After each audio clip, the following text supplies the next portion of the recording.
hvað ætlar vinstri að gera í þessu? Ætlar vinstri að halda áfram að garga og gagga á verka og láglaunafólk sem að færa þessum hægri flokkum atkvæði sitt og kalla þau bara nasista og fasista og basket of deplorables og hyski og aumingja, eða ætlar vinstrið að staldra við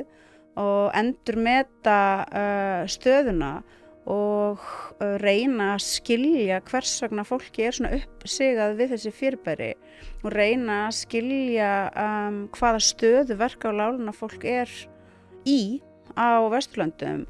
Og ef að fólk tilbúið til að gera það, þá held ég að það sé hægt að opna á einhverja svona skynsamlega skoðun og nálgun. Það ekkert heimskulegra og leiðinlegra finnst mér heldur en fullorðið fólk sem bara fast í einhverju svona dogma og heldur bara áfram að gagga sama hlutum bara ár eftir ár eftir ár. Það eitthvað svona arrested development. Já, þú vilt að heimurinn sé einhvern veginn og þú þolir ekki að fólk sé ósammála þér. En það ekki pólitík að halda bara áfram að þusum það. Pólitík þá að hugsa, ok, já, ég meina fólk þarna ósammála mér, ég ósammála þeim, en hver ástæðan fyrir þessu, get ég unnið með þetta, get ég fært fólki, góðan uppbyggilegan boðskap sem að, fer ekki inn í eitthvað svona hatur og eitthvað svona útlendingabeiting, eins og Trump og þetta fólk náttúrulega að gera og eins og því miður virðist meiga núna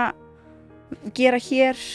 að til dæmis eins og Snorri Másson að gera sem að mér finnst leiðilegt út að mér finnst hann oftarlega fyndinn og skemmtilegur að fer eitthvað að væla yfir því að þú getur ekki tala íslensku í bakari og taka svona út á manneskjunni sjálfri það svona signalar til fólks að þetta sé í lagi